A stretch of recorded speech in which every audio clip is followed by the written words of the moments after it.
Like the difference between a dog and a wolf is just thousands of years of breeding. It's the same animal. Which is wild. My dog Marshall. Have you ever met Marshall?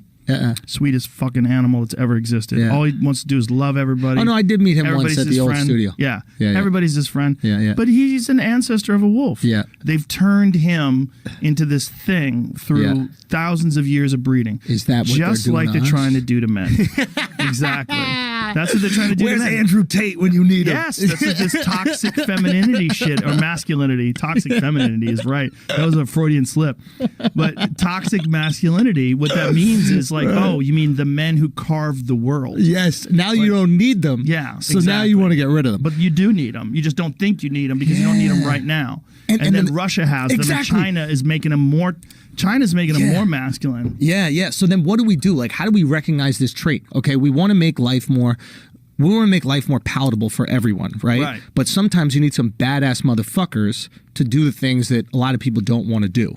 And then the second life is safe, you go, well, why do we have bad people around? Exactly. They might make some bad decisions. So how do we keep the quote-unquote, like, bad guys around long enough so in case something needs to be done, they handle it? And I think like the American way of doing it is going, hey, we're just going to like kind of create these little organizations that do the bad shit, and the American people don't really need to know about it. We'll go handle that stuff. You don't need to know. Enjoy your life and live your life.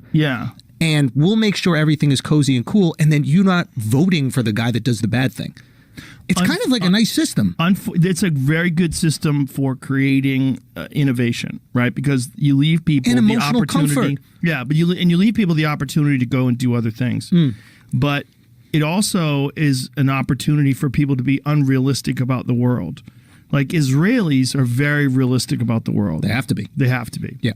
And they also have mandatory military service. Yes. And there's a lot of people that have said that if America had mandatory military service, you'd have a lot more patriotism, a lot more people who understand like the role that the American military plays in the world. And that, the American military has done some fucking terrible things. Skin in the game. Every single military organization that has ever existed in history. That had the power to. Yes. That's the thing. Like, if you don't have power, you can't say what you would or wouldn't do with that power. It's hard. Like, if you really look at like the American power structure and the benevolence attached to it, like that to me is like the most impressive thing about like a George Washington stuff. Like, you could have ran it back. Everybody loves you. You could just continue to be the new king, if you will. Right, like Putin has done in Russia. And he's supported. Right? The people there, for the most part, love him. Or at least that's the information we're getting. But like, I even talk to guys like Lex, and it's like, there are people there that love him. He's like favorable. Well, it's also they control the media. Exactly. So they're getting the shit that's propaganda, out there. 100%. Like, I was talking to someone who has a relative over there in Russia, and they were saying that they thought that Ukraine was filled with Nazis, and they were over there to liberate the Ukrainian people. And so the propaganda is that Ukraine has been run by Nazis. Yo, liberation is a great excuse for invasion, bro. Oh, yeah. It's a great excuse. It's benevolent. Yeah, I mean, you want to be the good guy. It's literally what they did to go into Iraq in the First War. Or every time when they invaded Kuwait. Like, oh, we have to save those Kuwaitis. Like, those why? poor Kuwaitis. People in America don't know what the fuck Kuwait is. Can't spell Kuwait. Doing? Yeah. But I wonder if... and like I've joked around about this, but I wonder if like life gets to a certain point of inconvenience where you start being okay with dark tactics being taken to return you to convenience. Oh, for sure. You know what I mean? Yeah, once things get ugly, then you're more than happy to have the military go and do awful shit. It's not the military. It's like, I got a lady in my building, right, who's like, she's kind of like a Karen, right?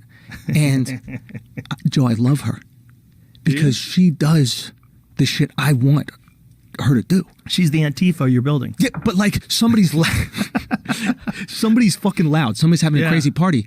I know Danielle's got it. Like, I don't gotta call nobody. I might send a text like, Danielle, are you hearing this? Already on it. So it's like, that's my CIA. Do you know what I'm saying? Like, she's your Antifa. Or Antifa or whatever the organization is. Like the second life is, the gas prices are too high, all of a sudden weapons of mass destruction, or the second anything is about to be inconvenient, there's the group that goes and does it, and then I don't have to feel weird like I snitched on the person in the elevator. I just get to sit and smile. That's, I think, the American or like the Western experience. We're removed from the things we would feel guilty about. Like, even in America, we all say, like, to everybody around the world, like, oh, yeah, we hate that they did that thing with their weapons of mass destruction. It's disgusting what they did in Iraq. We like $3 gas. Right. That's nice for us.